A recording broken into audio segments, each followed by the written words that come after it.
In this recording, we will discuss partners capital account. Admission of a partner में partners capital account किस तरीके से बनता है वो हम इस रिकॉर्डिंग में कवर करेंगे। पार्टनर्स कैपिटल अकाउंट कुछ स्टेप्स में कंप्लीट हो जाएगा। It's better to follow all the steps को फॉलो करेंगे तो सारी चीज़ें कवर हो जाएंगी पार्टनर्स कैपिटल अकाउंट में। तो आप कैपिटल लेटर्स में लिखेंगे पार्टनर्स कैपिटल अकाउंट।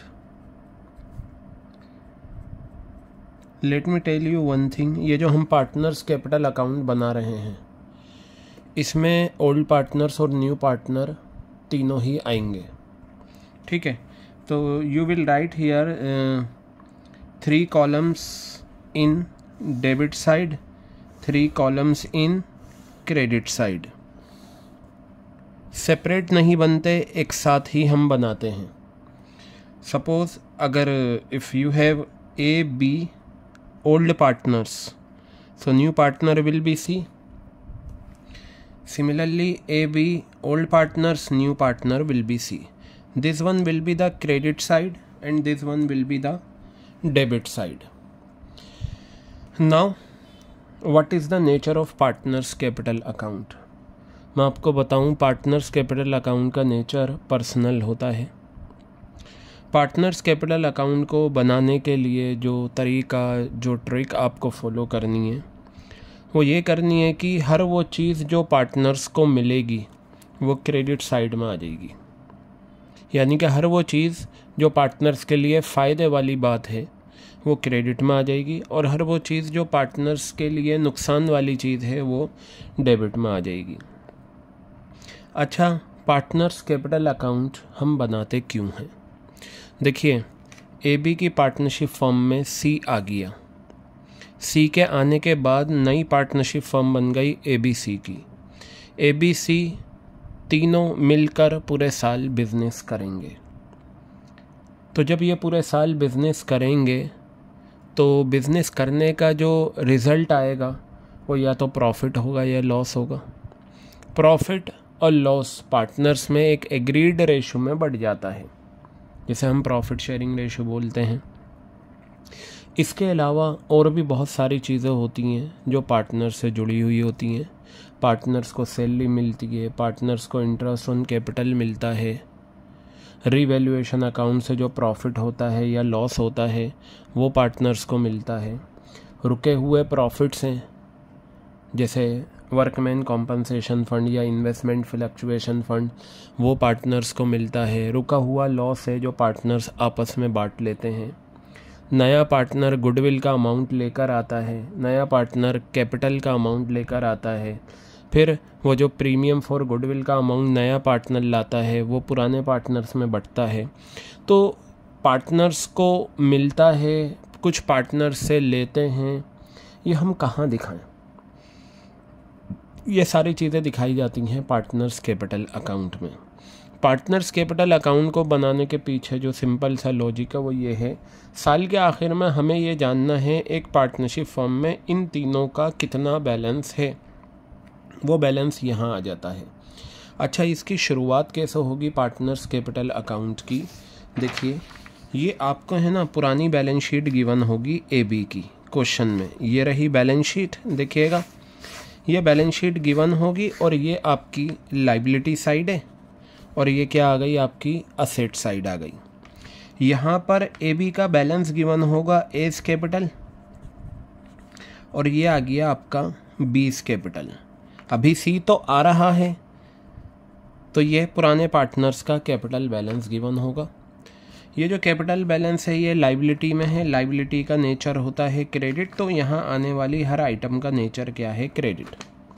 सबसे पहला स्टेप है पुराने पार्टनर्स का जो कैपिटल बैलेंस है उसे पार्टनर्स कैपिटल अकाउंट में दिखाना। तो हम ये जो ए और बी का जो ये कैपिटल बैलेंस यहाँ पर आया, ये रहा ए और बी का कैपिटल बैलेंस, वो हम यहाँ दिखा देंगे। तो सबसे पहला स्टेप पार्टनर्स कैपिटल अकाउंट में जो बन जाता है वो आता है ओपनिंग बैलेंस लिखना। तो मैं यहाँ लिखता हूँ बाय बैलेंस बी डी और ये ए बी में आ जाएगा, यानी कि पुराने पार्टनर्स को मिल गया।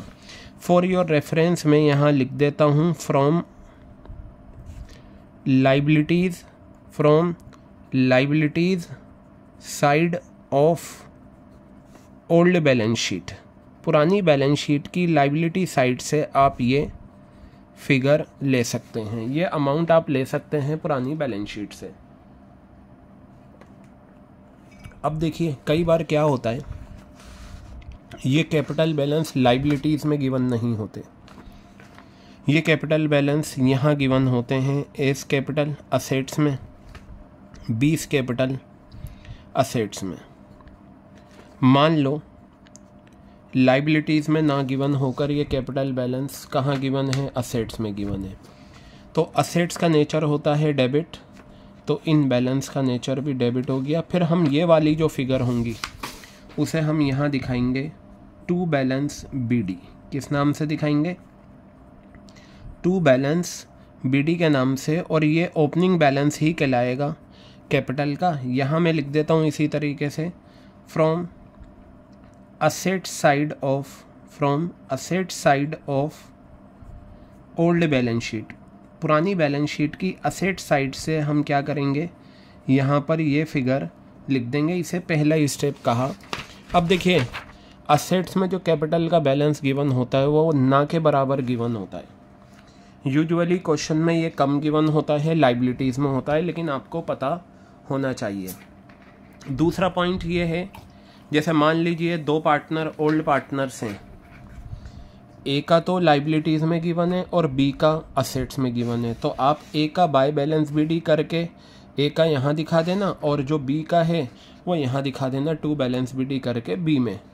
तो पता चला लाइबिलिटीज़ में अगर कैपिटल बैलेंस है वो बाय बैलेंस बीडी लिखा जाता है, और जो असेट्स में गिवन है वो टू बैलेंस बीडी लिखा जाता है। ये जो लाइबिलिटीज़ वाला बैलेंस होता है ये कहलाता है पॉजिटिव बैलेंस और ये कहलाता है नेगेटिव बैलेंस। इसका मतलब ये होता है कि ये वो पैसा है जो पार्टनरशिप फर्म को पार्टनर्स को देना है, और यहाँ असेट्स में कैपिटल बैलेंस आने का मतलब ये होता है इतना पैसा पार्टनर्स ने एक्स्ट्रा निकाल लिया है पार्टनरशिप बिजनेस से, जो पार्टनर्स वापस लाकर देंगे किसे, पार्टनरशिप फर्म को। तो बस आपको सबसे पहले ये चेक करना है कैपिटल का बैलेंस पुरानी बैलेंस शीट में लाइबिलिटीज़ में गिवन है या असेट्स में। लाइबिलिटीज़ में गिवन हो बाय बैलेंस बीडी लिखो, असेट्स में गिवन हो टू बैलेंस बीडी लिखो। 99% लाइबिलिटीज़ में होता है और 1% मैं कह सकता हूँ असेट्स में गिवन है। यह है आपका पहला स्टेप पार्टनर्स कैपिटल अकाउंट का। दूसरा स्टेप है बेटा नए पार्टनर के द्वारा कैपिटल का लाना। आपको पता है जब नया पार्टनर एक पार्टनरशिप फर्म में आता है तो वो कैपिटल का अमाउंट लेकर आता है। अब देखिए जब वो कैपिटल का अमाउंट लाएगा तो जो नया पार्टनर सी है इससे इसका कैपिटल बढ़ जाएगा। आप ये बताइए आप जर्नल एंट्री क्या करते हैं नए पार्टनर के द्वारा कैपिटल के लाने की? Cash account debit to new partner, और न्यू पार्टनर कौन है? सी। तो एंट्री आपकी बनी cash account debit to C's capital. अब मैं यहाँ पर ये कैपिटल अकाउंट बना रहा हूँ, ये रहे, तो मैं अगर इसे छुपा लूँ, टू सीज कैपिटल को मैंने छुपाया, तो लेजर पोस्टिंग क्या होगी? By cash. तो यहाँ मेरा दूसरा स्टेप आ जाएगा बाय कैश। अगर वो चेक से लाया है बाय बैंक लिख देना, और अगर वो कैश में लाया है तो कैश लिख देना, और इनमें कुछ नहीं आएगा, सी में आ जाएगा। ठीक है, मैं यहाँ रेफरेंस के लिए लिख देता हूँ amount of capital brought in, amount of capital brought in by new partner, नए पार्टनर के थ्रू कैपिटल का अमाउंट लाना। क्लियर है बात? और नहीं लाता तो हम ये स्टेप नहीं लिखेंगे। I think this point is very much clear to all of you. ये आ गया हमारा दूसरा स्टेप। अब तीसरा स्टेप है नया पार्टनर प्रीमियम फॉर गुडविल का पैसा लाता है। लाने की तो एंट्री इसमें होगी नहीं, क्योंकि जो प्रीमियम फॉर गुडविल को लाने की एंट्री होती है वो होती है cash account debit to premium for goodwill, तो उसकी लेजर पोस्टिंग कैश अकाउंट में होगी और प्रीमियम फॉर गुडविल में होगी। लेकिन वो प्रीमियम फॉर गुडविल पार्टनर्स में बंटता है, वो थर्ड स्टेप है। तो प्रीमियम फॉर गुडविल को बांटने की जो एंट्रीज़ होती हैं बेटा, एक तो होती है premium for goodwill, premium for goodwill account debit to old partners. और ओल्ड पार्टनर्स कौन है इस क्वेश्चन में? इस क्वेश्चन में ओल्ड पार्टनर हैं ए और बी। तो मैं यहाँ लिखता हूँ to A's capital to B's capital. A's premium for goodwill account debit to A's capital to B's capital. ये एंट्री हम तब करते हैं जब नया पार्टनर प्रीमियम फॉर गुडविल का पूरा अमाउंट ले आता है। अब अगर मान लो नया पार्टनर प्रीमियम फॉर गुडविल का पूरा अमाउंट नहीं लाया, 1 रुपया भी नहीं लाया, तो हम उसके अकाउंट से निकाल लेते हैं। तो हम ये एंट्री कर देते हैं, ठीक है। C's capital account debit to A's capital. वो आपको क्वेश्चन में देखना पड़ेगा, आपको क्वेश्चन में चेक करना होगा कि प्रीमियम फॉर गुडविल का पूरा अमाउंट आया या 1 रुपया नहीं आया या थोड़ा बहुत आया, थोड़ा बहुत नहीं आया।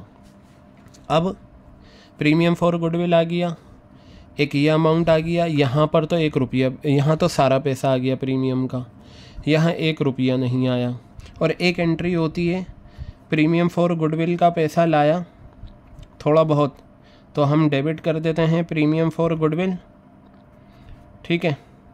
और फिर यहाँ पर जो पैसा नहीं लाता उतना अमाउंट उसके अकाउंट से निकाल लेते हैं। C's capital account debit to A's capital to B's capital. ये 3 में से कोई एक एंट्री होगी आपकी गुडविल को बांटने की, या तो ये एंट्री होगी, ये वाली है, या ये है। तो आपको फुल फ्लेज क्वेश्चन में देखना होगा प्रीमियम फॉर गुडविल का पूरा अमाउंट आया या 1 रुपया भी नहीं आया या थोड़ा बहुत आया। तो हमारा जो थर्ड स्टेप है ना, वो यही है।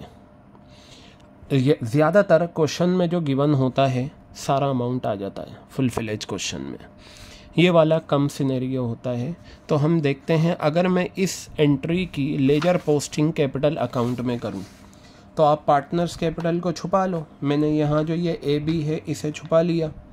सो क्या लेजर पोस्टिंग होगी आपकी थर्ड स्टेप में? By premium for goodwill. I write here by premium for goodwill. Clear बात? अच्छा, मैंने छुपाया किसे है? ए और बी को। तो ए बी में ही मैं यहाँ अमाउंट लिखूँगा, ये आ गया। और आपको पता है प्रीमियम फॉर गुडविल जब डिस्ट्रीब्यूट होता है तो वो सेक्रीफाइसिंग रेशो में डिस्ट्रीब्यूट होता है।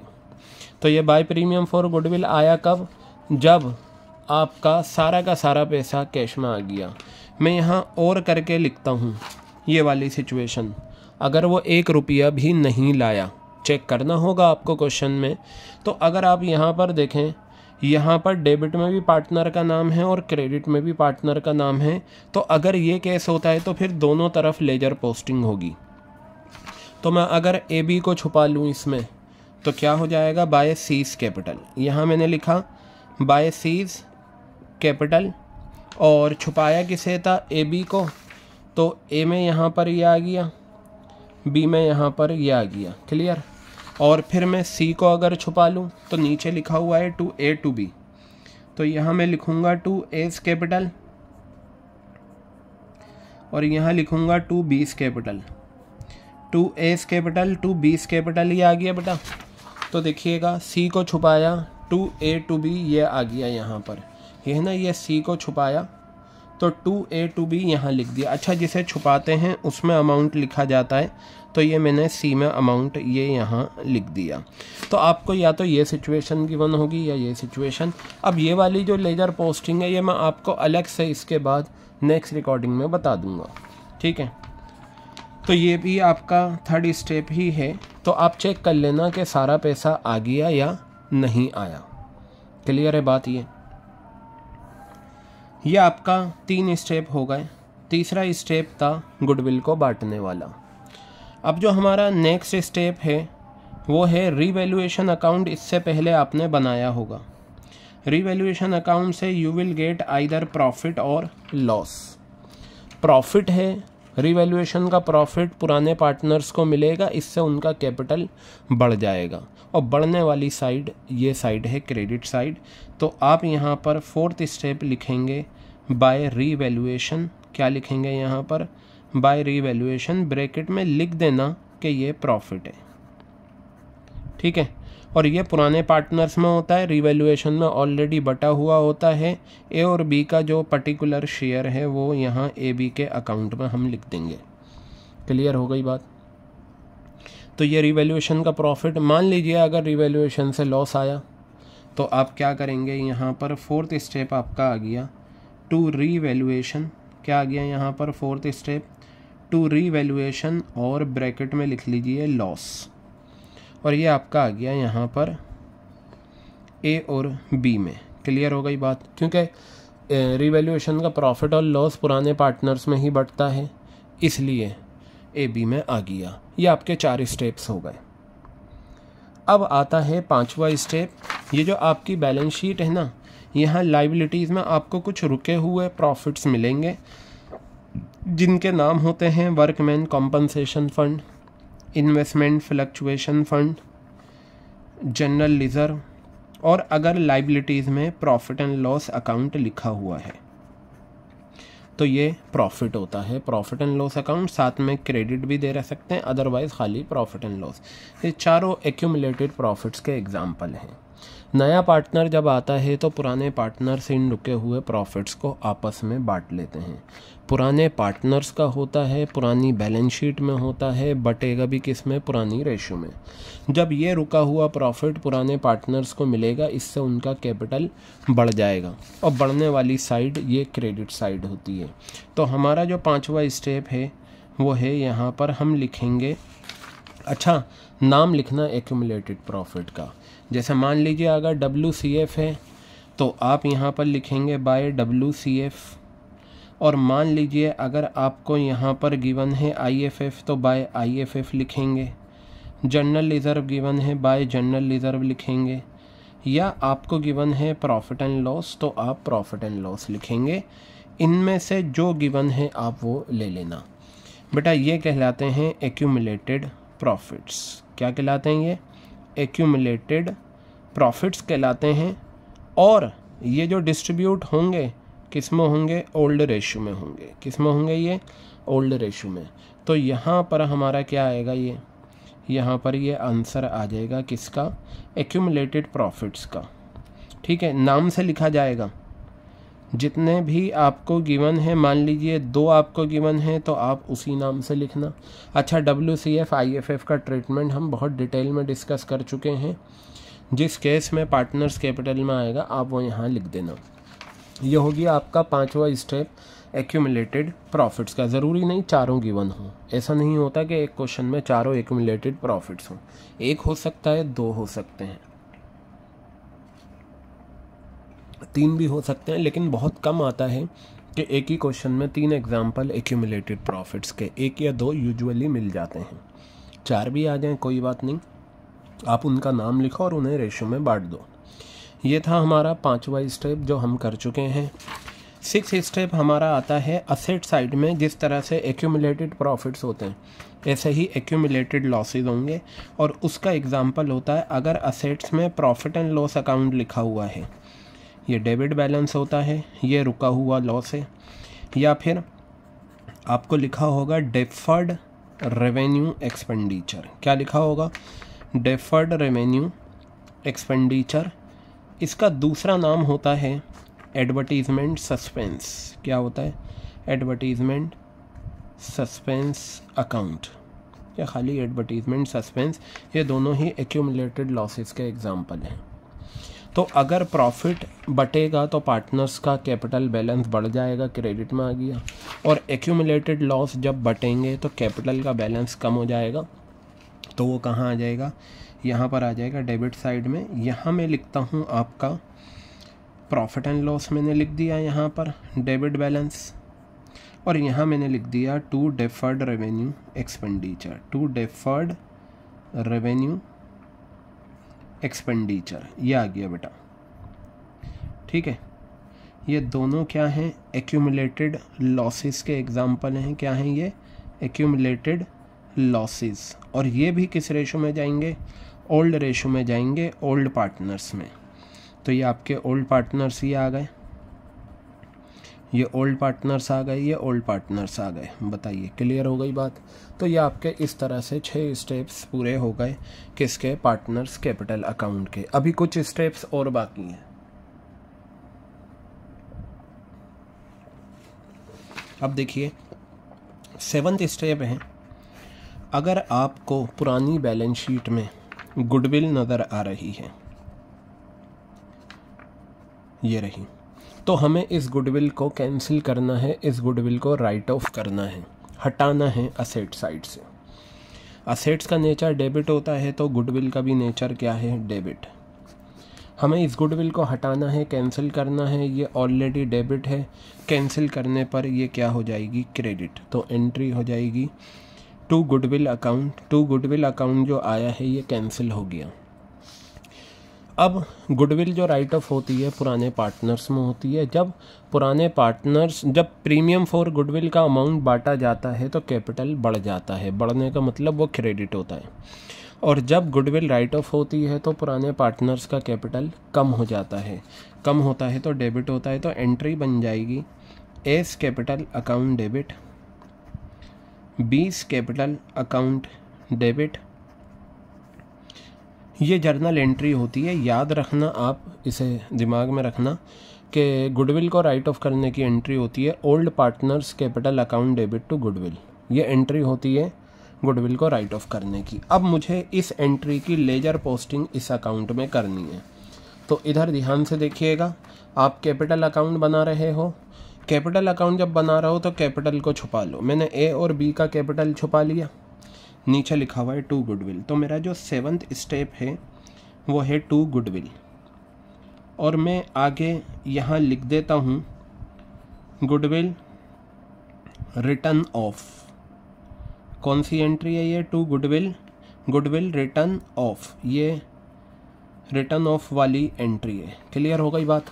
अच्छा, ये भी किस में होगा, old ratio, in old ratio. ये भी हम किस में राइट ऑफ करेंगे, ओल्ड रेशो में राइट ऑफ करेंगे।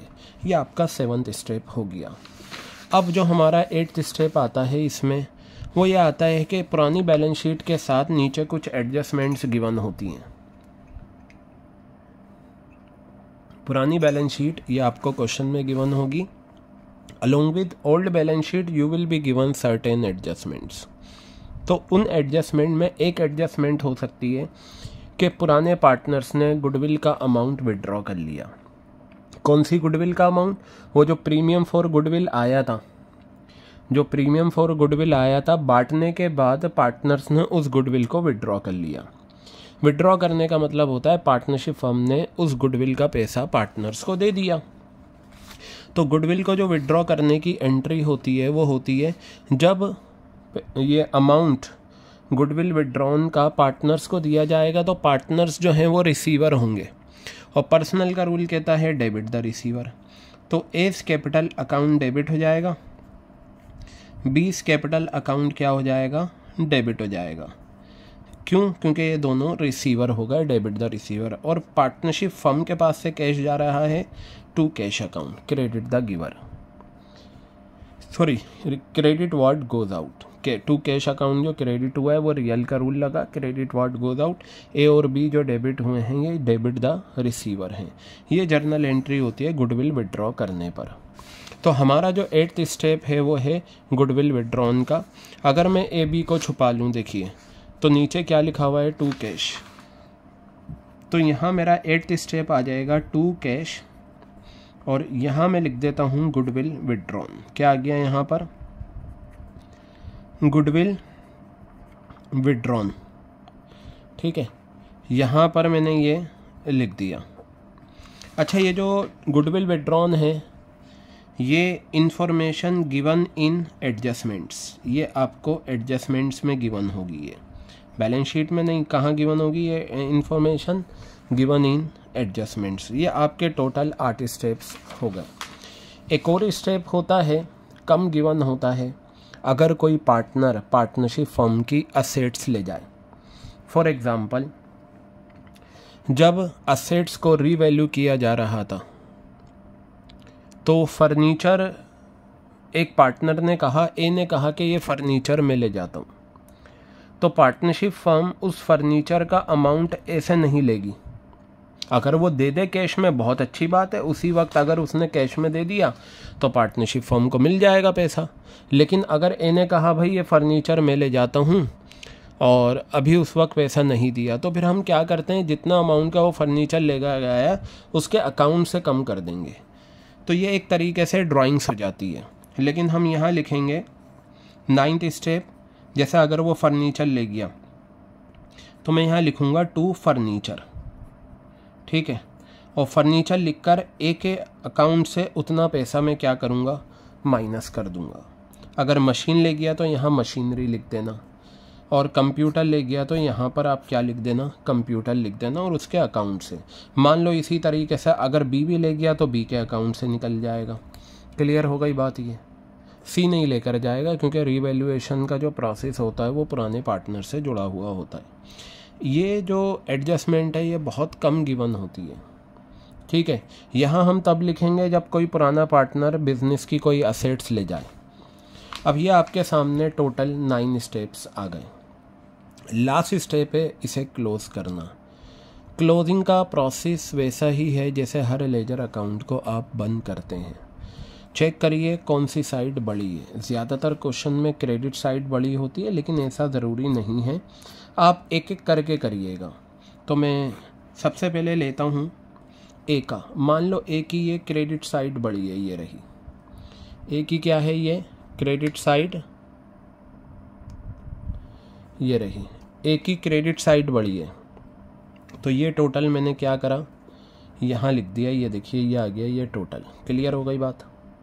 अब यही टोटल उठाकर मैंने यहाँ लिख दिया, ये आ गया यहाँ पर।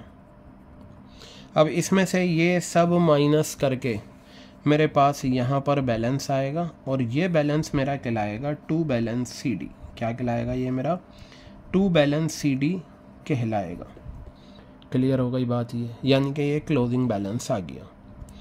इसी तरीके से बी का इन सब का टोटल होगा, तो वो टोटल मैंने यहाँ लिख दिया बी का, और यही टोटल उठाकर यहाँ लिख दिया। फिर इस अमाउंट में से इन सब का टोटल करके माइनस करूँगा तो मेरे पास ये फिगर आ गई, ये आ गया to balance C D, B का आ गया। इसी तरीके से सी का ये टोटल होगा, यही टोटल यहाँ आएगा, और इसमें से ये सब माइनस करके ये फिगर आ गई टू बैलेंस सी डी। तो ये आपका 10th स्टेप हो गया क्लोजिंग बैलेंस का। ज़रूरी नहीं कि सभी पार्टनर का, नए पार्टनर का तो यूजुअली यहीं पर ही आता है, लेकिन मान लो ये जो थे ए बी पार्टनर, इनका यहाँ भी आ सकता है और यहाँ भी। मान लो अगर ये साइड बड़ी है तो जो साइड बड़ी है दोनों तरफ वो टोटल, फिर बैलेंस जो है यहाँ पर आएगा, ये आ गया बैलेंस। इसे हम बाय बैलेंस सी डी कहेंगे। क्या कहेंगे हम इसे, बाय बैलेंस सी डी कहेंगे। ये भी क्लोजिंग बैलेंस है और ये भी क्लोजिंग बैलेंस है, दोनों ही क्लोजिंग बैलेंस हैं। बट फ़र्क ये है, ये जो निकल कर आया है ये नेगेटिव बैलेंस कहलाएगा। क्या कहलाएगा, ये नेगेटिव बैलेंस कहलाएगा। और ये जो कहलाएगा ये कहलाएगा पॉजिटिव बैलेंस। क्या कहलाएगा, ये पॉजिटिव बैलेंस कहलाएगा। क्लियर हो गई बात। ऐसा भी हो सकता है इसी क्वेश्चन में ए का इधर आए balance to balance C D, और जो बी है बी का इधर आए बाय बैलेंस सी डी। कोई बात नहीं, जिसकी जो साइड बड़ी है दोनों तरफ वो टोटल लिखो, जहाँ डिफरेंस आ रहा है वो बैलेंस सी डी। इधर आएगा टू बैलेंस हो जाएगा, इधर आएगा बाय बैलेंस हो जाएगा। अब देखिए ये जो बैलेंस बी डी था ये कहलाता है ओपनिंग बैलेंस। क्या कहलाता है, ये ओपनिंग बैलेंस कहलाता है। और ये वाला जो बैलेंस निकल कर आया है ये है क्लोजिंग बैलेंस। क्या है, ये क्लोजिंग बैलेंस, यानी कि क्लोजिंग बैलेंस है वो भी पॉजिटिव, और ये वाला भी जो बैलेंस है वो क्या है, क्लोजिंग बैलेंस है नेगेटिव। अच्छा, अब ये नेगेटिव और पॉजिटिव बैलेंस का मतलब क्या है। पॉजिटिव बैलेंस का मतलब ये होता है कि ये वो सारी चीज़ें हैं जो पार्टनर्स को मिली, और ये वो सारी चीज़ें हैं जो पार्टनर्स ने ले ली या उसके कैपिटल को कम कर दिया। तो ये जो बचा हुआ है ये वो पैसा है जो पार्टनरशिप फर्म के पास है पार्टनर्स का, जो आगे इन फ्यूचर में पार्टनर्स को मिलेगा। क्लोजिंग बैलेंस, इसका मतलब ये होता है कि ये सारा मिला, उसमें से ये चीज़ें जो उसने ले ली या नुकसान हो गया, कैपिटल को कम कर दिया, ये बच गया। अब यहाँ बैलेंस शीट आने का मतलब ये होता है कि जितना मिला है पार्टनर्स को पार्टनरशिप फर्म में बनता है, जितना पार्टनरशिप फर्म में पार्टनर्स का बनता है, पार्टनर उससे ज़्यादा ले जा चुका है। तो इसलिए ये वो पैसा है जो पार्टनर्स को कहीं ना कहीं इन फ्यूचर में देना होगा, इसलिए ये नेगेटिव बैलेंस आया। अब क्या होगा, ये जो बैलेंसेस हैं, ये बैलेंसेस आगे जो नई बैलेंस शीट बनेगी उसमें चले जाएंगे। ये वाला जो है लाइबिलिटी साइड में चला जाएगा नई बैलेंस शीट में, और ये वाला बैलेंस आपका असेट साइड में चला जाएगा। ये होता है partners capital account admission of a partner में। टोटल 10 स्टेप्स हैं, ये 10 स्टेप्स, लेकिन कभी भी 10 स्टेप्स आपके क्वेश्चन में नहीं आएंगे, किसी भी हाल में नहीं आएंगे। वजह यह है कि आपका जो हाईएस्ट मार्क का क्वेश्चन है वो 6 मार्क्स है, तो 6 मार्क्स में कुछ वेटेज रिवेल को जाएगी, कुछ पार्टनर्स कैपिटल को जाएगी, कुछ बैलेंस शीट को भी जा सकती है। और अगर बैलेंस शीट नहीं पूछी तो 6 मार्क्स में रिवेल और पार्टनर्स कैपिटल चला जाएगा। What you have to keep in your mind कि जो स्टेप्स गिवन हैं वो ले लेना, जो स्टेप्स नहीं गिवन वो ना लेना। 10 स्टेप हैं, 10 स्टेप कभी भी नहीं आएंगे, लेकिन आपको ये 10 स्टेप्स याद रखने हैं। अच्छा, याद इसी तरीके से करें तो बेहतर है, सारे स्टेप्स कवर हो जाएंगे। ये कंपलसरी नहीं है। मैंने क्या कहा, बाय बैलेंस बीडी लिख दिया। अगर आप पहले प्रीमियम फॉर गुडविल कर देते हैं, फिर बाद में कैपिटल का लाना करते हैं, आपको पूरे मार्क्स मिलेंगे। लेकिन ये एक प्रॉपर सीक्वेंस है, और अगर आप इसी तरीके से चलें तो आपको सारे स्टेप्स कवर हो जाएंगे, कोई भी फॉरगेटिंग नहीं होगी किसी भी स्टेप्स की। तो ये स्टेप्स इस तरीके से मैंने अपने तरीके से नाम दिए हैं। पहला इसे दिया, दूसरा इसे दिया, तीसरा इसे दिया। और इसमें आप देखिए सिर्फ प्रीमियम फॉर गुडविल है जो सेक्रीफाइसिंग रेशो में बटेगी। अदरवाइज एक्यूमुलेटेड प्रॉफिट्स हो, एक्यूमुलेटेड लॉसेज हो, रिवेल का प्रॉफिट या लॉस हो जो निकल कर आया है, या गुडविल को राइट ऑफ करना हो, ये ओल्ड रेशो में होगा। तो ये अगर आप इसे देखें, ये वाली जो आपकी जर्नल एंट्री है ये किस में है, इन सेक्रीफाइसिंग रेशो। किस में होगी ये, गुडविल को बांटने वाली एंट्री सेक्रीफाइसिंग रेशो में, और इसका भी ये इफेक्ट आया था इन सेक्रीफाइसिंग रेशो। तो बेटा आप इस फॉर्मेट को अच्छे से प्रिपेयर कर लेना, अपने पास नोट्स में इसे एज इट इज़ कॉपी कर लो, ये आपके काम आएगा। और जब आप रिटायरमेंट ऑफ अ पार्टनर में बनाएंगे, वहाँ पर भी ऑलमोस्ट यही स्टेप्स हैं, बस कुछ चेंज हो जाएंगे, अदरवाइज काफ़ी स्टेप्स यही रहेंगे। तो ये था हमारा एडमिशन में पार्टनर्स कैपिटल अकाउंट। उम्मीद करता हूँ आपको ये सारे स्टेप्स और ये पार्टनर्स कैपिटल अकाउंट अच्छे से समझ में आया।